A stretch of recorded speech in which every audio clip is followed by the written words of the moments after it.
Hello everyone, welcome to my another mini vlog. आज हामी जाँदैछौँ 3जना भएर खाजा लिन। अरू बेला चाहिँ बाबा छोरा मात्रै जानुहुन्थ्यो, अनि आज चाहिँ म पनि जाने भनेर बिहानै नुहाइधुवाइ गरेर बाहिर निस्केको हामीहरू चाहिँ खाजा लिनलाई। हाम्रो छोरो चाहिँ मान्दैन, सम्मात्तो चाहिँ भने हिँड्नलाई मान्दैन कि बोक्नै पर्यो उसलाई। अनि त्यही नै हो, हामी चाहिँ अहिले खाजा लिन जाँदैछौँ। त्यसपछि खाजासाजा लिएर पनि हामीहरू आयौँ। अनि त्यसपछि मेरो हस्बेन्डले चिया सार्दै हुनुहुन्छ। चिया सारेर चिया खायौँ। हेर्नु न कति सानो छ कपै। अनि त्यसपछि भाइ चाहिँ यहाँ बुवा भनेर बोलाउँदैछ। उसको ठुलो बाबालाई र ठुलो मम्मीलाई उठाएको उसले चाहिँ। त्यसपछि आज मैले खाजामा खाएको थिएँ डोसा। अनि अहिले चाहिँ अलिअलि मन पर्न थाल्दैछ। अनि छोरोले खाँदैछ इडली।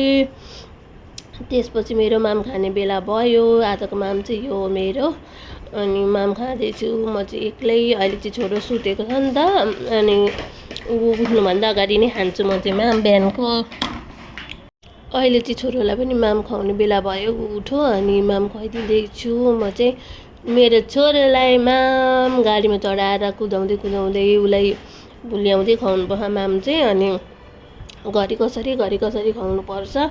अनि ऊ चाहिँ टाउको कनाउँदैछ, किनकि ऊ भर्खरै उठेको हो नि त। अनि त्यही भएर माम खुवाइदिइहालेको मैले। अनि त्यसपछि दिउँसो म कोला खुवाउँदैछु यहाँनिर। उसलाई कोला चाहिँ एकदमै मनपर्छ। फलफुलमा कोला र उसले आँप चाहिँ मजाले खान्छ, कोला आँप। अनि सुन्तला पनि खान्छ। अनि त्यसपछि बेलुका भयो, बाबा ड्युटीबाट आउनुभयो। त्यसपछि 12 बजीतिर हो यो भिडियो चाहिँ। 12 बजी बाबा छोरा खेल्दै हुनुहुन्छ। यसरी नै हाम्रो आजको दिन बित्यो। Bye bye guys, thank you for watching.